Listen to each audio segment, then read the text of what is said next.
హైదరాబాద్లో first Ayushman Bharat tie up గల కంటి hospital Babaji Netralaya eye hospital. Cataract, retina, glaucoma, LASIK చికిత్సలు చేయబడును. గురుగారు నమస్కారం. నమస్కారం అమ్మాయి.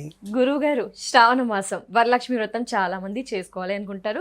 అది ఒకరి నుంచి ఒకరు చుట్టుపక్కల చేస్తున్నారని, ఆచారం అని ఇలా రకరకాలుగా వినిపిస్తూ ఉంటాయి. వరలక్ష్మి వ్రత విధానం అయితే కొత్తగా స్టైల్గా, ట్రెండీగా, ఆడంబరాలతో, హంగులతో, హడావిడిగా రకరకాలుగా అమ్మవారితో పూజ అయితే చేస్తున్నారు. గురుగారు, మీ మాటల ద్వారా మేము వినాలనుకుంటున్నాం. గురుగారు, అసలు వరలక్ష్మి వ్రత కథ విధానం ఏంటి? ఆ పార్వతీదేవి పరమేశ్వరుని ఏమైనా అడిగిందా? ఇలా కథ ఏమైనా ఉందా? ఏంటి గురుగారు, ఒకసారి వరలక్ష్మి వ్రత విధానం ఏంటి, కథ ఏంటి?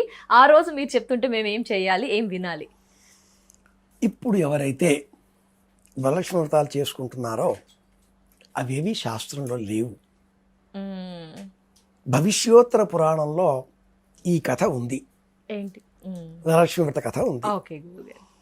ఆ వ్రత కథని కూడా ఈనాటి కాలంలో ప్రచురణకర్తలు చాలా శ్లోకాలు తగ్గించి షార్ట్కట్ మెథడ్స్లో అన్నట్లుగా కొన్ని శ్లోకాలు తీసేసి కొన్ని శ్లోకాలు కొత్తవిగా తీసుకువచ్చి రకరకాలుగా ఈ శ్రావణ శుక్రవార వరలక్ష్మి వ్రత సంబంధిత కథలు, వ్రతం చేసే విధానం ఇవన్నీ కూడా మార్చేశారు. వ్రత చూడామణి అనే గ్రంథంలో ఈ వ్రతం ఎలా చేసుకోవాలో, ఎప్పుడు చేసుకోవాలో సశాస్త్రీయంగా చెప్పబడి ఉంది. అది మాయమైపోయి మనం ఆడంబరాలకు, ఆర్భాటాలకు, ప్రదర్శనలకు మారిపోయాం. ఎలా చేస్తే అమ్మవారికి ఆనందం, అది కావాలి, ఇది ముఖ్యం. ఇక్కడ ఆర్భాటాలు, హంగు ఇవన్నీ ఏమీ ఉండవు. మనస్సు చూస్తుంది ఆ తల్లి. భవిష్యోత్తర పురాణం ప్రకారంగా వ్రత చూడామణిలో చెప్పబడిన ఆ లక్షణం ఏమిటి అంటే యథా సంస్థే దినకరే.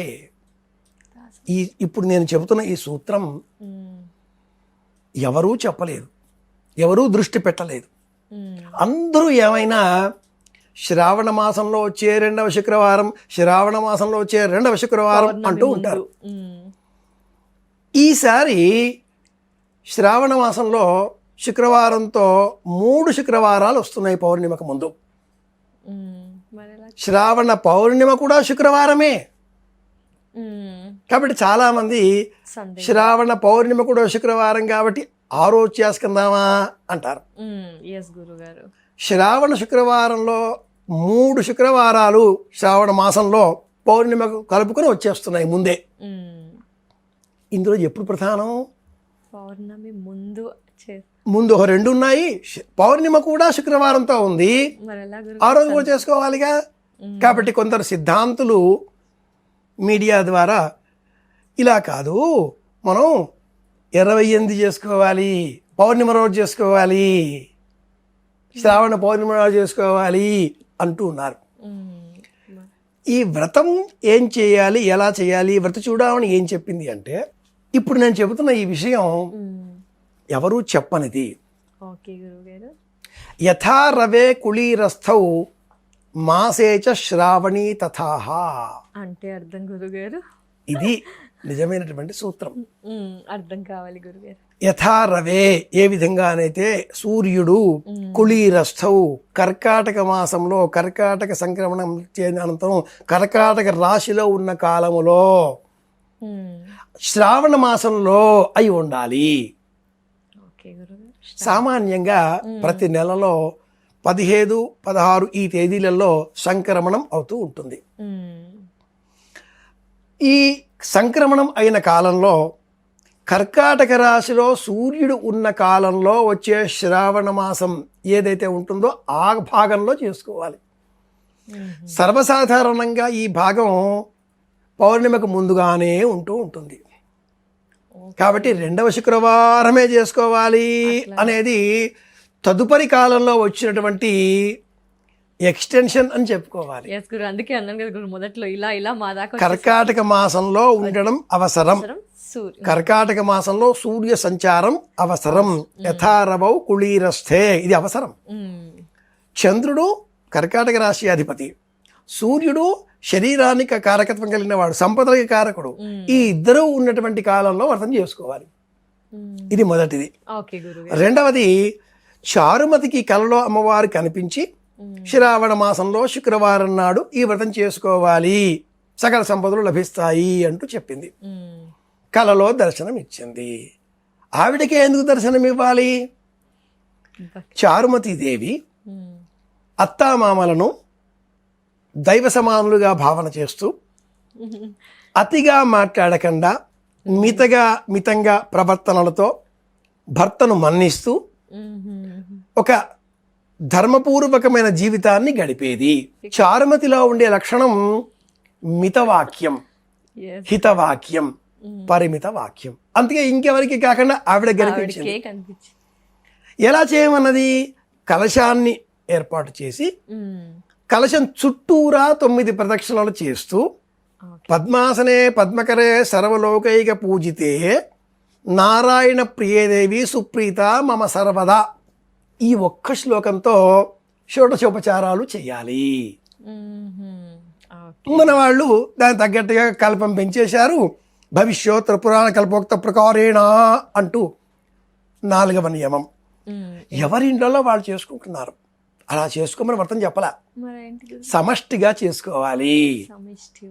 సమష్టిగా, ఇది సంస్కృత పదం, వేద పదం. సమష్టి, కలిసి చేసుకోవాలి. ఒక వీధిలో ఉండే వాళ్ళంతా ఒక చోట అందరూ కలిసి సమష్టిగా చేసుకుని భోజనాలు చేస్తూ ప్రదక్షిణలు చేస్తూ సాయంత్రం వేళ చేయాలి. ఇది 5వది.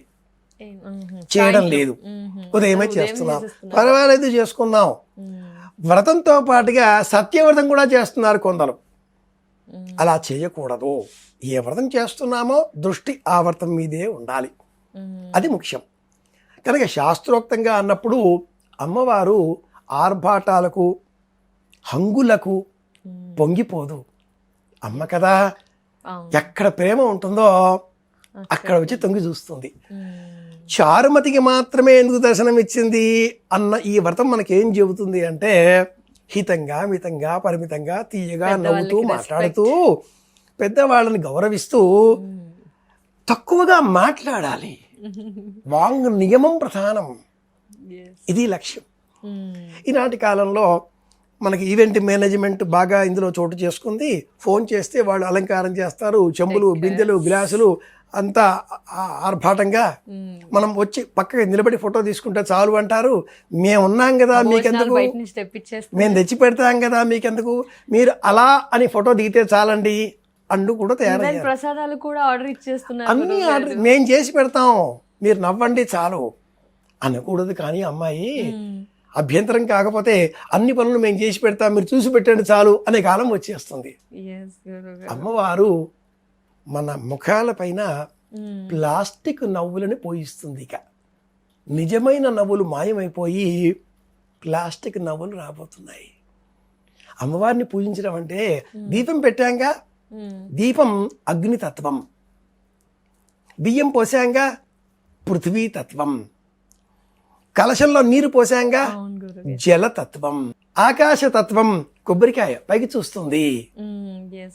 ఏమి వాయుతత్వం, అగరత్తులు వెలిగించాం, వాయువు ఉనికి ఉంది. పాంచభౌతిక ప్రపంచాన్ని ఆనందకరంగా ఏర్పాటు చేసి అర్చించడమే నిజమైన వరలక్ష్మి వ్రతం. ఇది విషయం. తప్పకుండా గురువుగారు. ధన్యవాదాలు గురువుగారు. నమస్కారం. కృష్ణార్పణం.